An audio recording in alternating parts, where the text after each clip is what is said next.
Welcome back everyone, Mudford here. Out in the shop tonight working on the 2002 Ford F350 4x4 7.3 liter turbo diesel. I've had a lot of oil leaks on this truck for a long time, and it's got 300,000 plus miles on it, so I just kind of let most of them go for a little bit. But we've got a pretty bad one right now. When it's cold out, it leaks a lot of oil until it warms up, and I've found that it's coming from the oil cooler, and these have some pretty big O-rings, and they will leak oil when they're cold, and then when they warm up it will stop.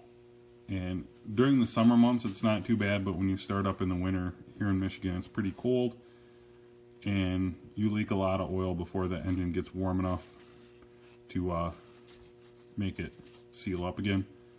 So I'm going to pull the oil cooler off. Not a real fun job. The fix is not real expensive. I ordered this from Rock Auto. It's just a Velcro oil cooler kit. It has where it bolts onto the engine, and then the O-rings on the cooler itself. These are what's leaking. But we'll pull it all apart and clean it up. First thing I got to do, got to drain the oil, and we have to drain the antifreeze. So we're going to get started on that. The most expensive part about this job isn't this kit, it's just the oil change. That's how pretty much cheap this is. It is kind of a pain. We'll see where it's at. The oil cooler is, I'm on the driver's side front fender here. The oil cooler is actually right up on the engine there, and it's kind of a pain to get to. You can see there's not a real easy way to get to it. The power steering pump is down there. That's going to be the trickiest part. But we're going to go ahead and start getting the oil draining and the antifreeze draining. So it's not yesterday anymore, it's tomorrow now.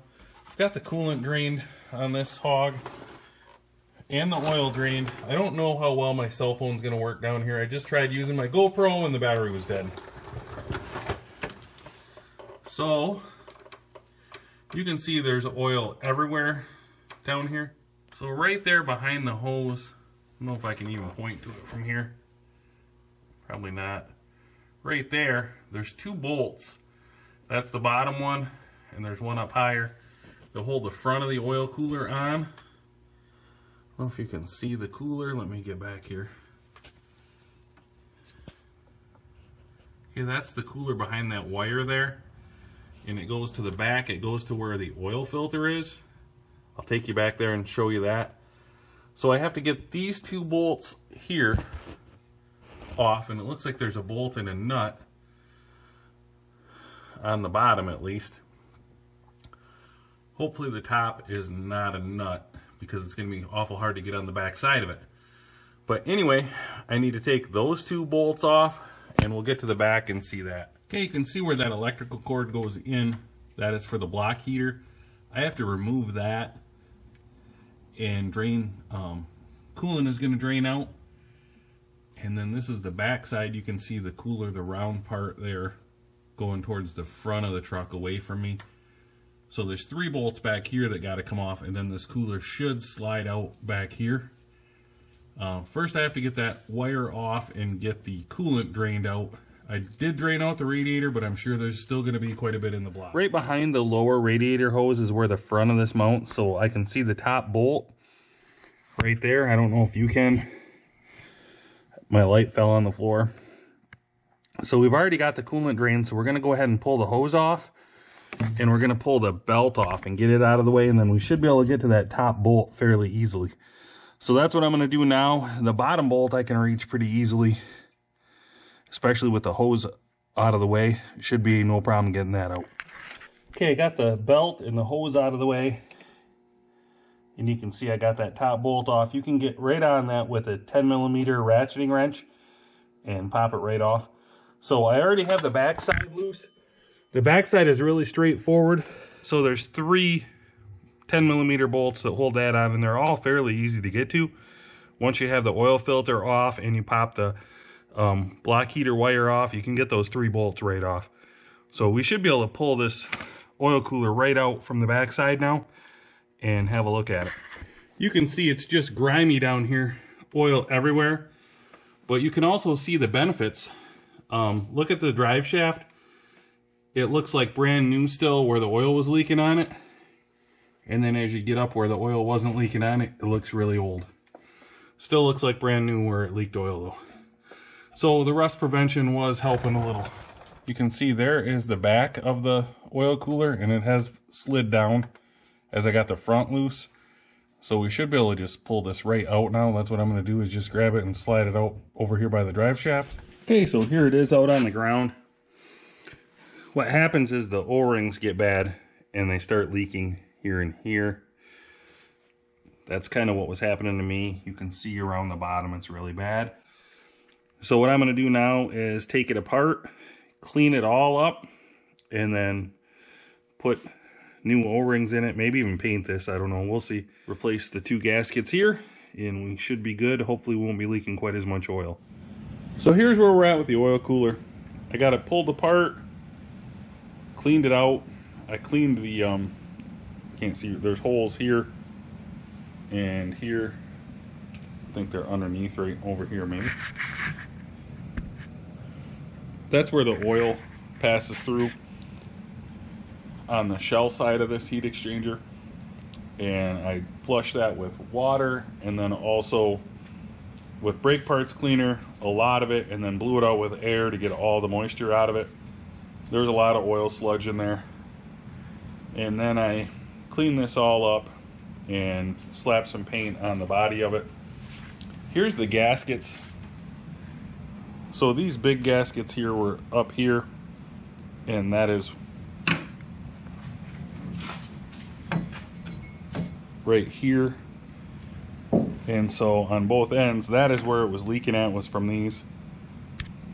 And these are not very pliable anymore. You can see it actually cracked because it's just feels like hard plastic. This is what was letting the oil leak by and causing the mess. So you got 2 of those. You can hear, doesn't even sound like a rubber O-ring anymore. And then you got an O-ring on each end, and that is keeping the coolant separate from the oil. And those ones are still fairly pliable, but I'm gonna replace them while they're out. They don't look perfect. And then I just cleaned up in here as much as I could. Cleaned the housings up, not perfectly, but I'm just gonna go ahead and get the new O-rings in and then slap this back together. Okay, I got the big O-ring on, the little O-ring on, got them all lubed up with oil. Got a film of oil in here to help it go on. I'm gonna put it the way it needs to go, get it started on there.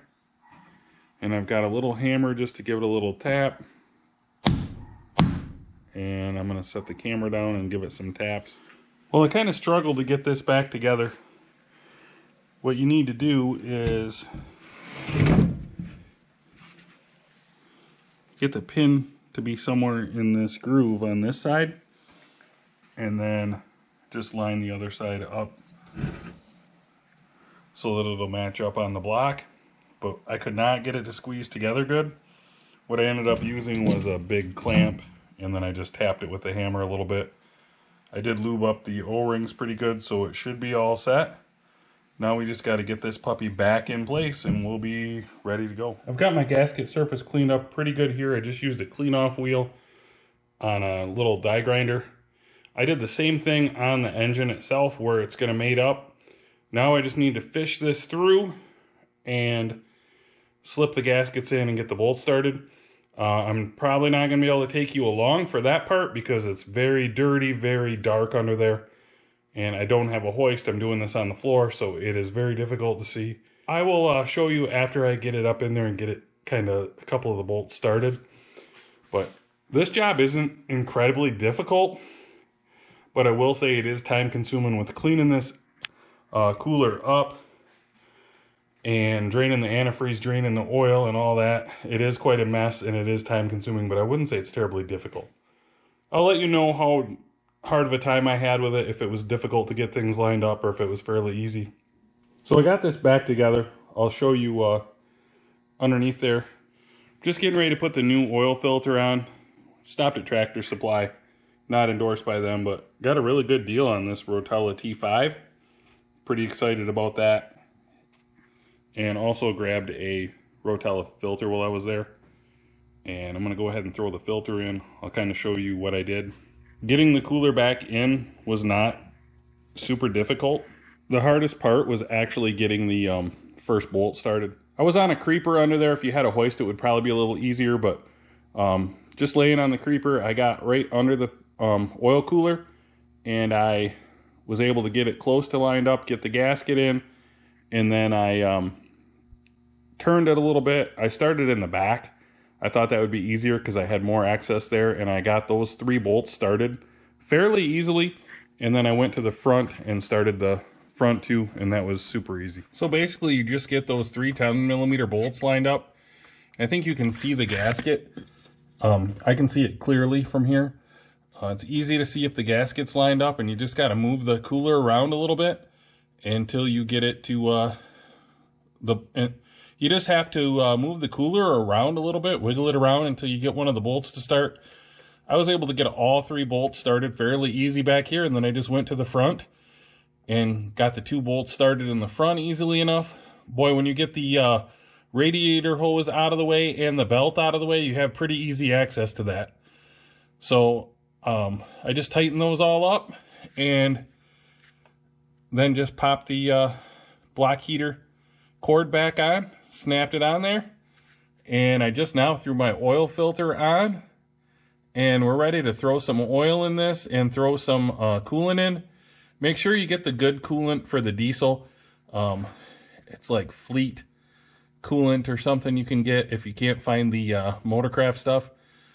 It works pretty good. The stuff I got, I think I got it from like AutoZone or Tractor Supply last time, I don't remember, but I got some from a friend of mine this time, and he is a diesel mechanic, and he got me like a bunch of it. I was pretty excited about that. Thanks, Peter. That helped save me a little bit on this job.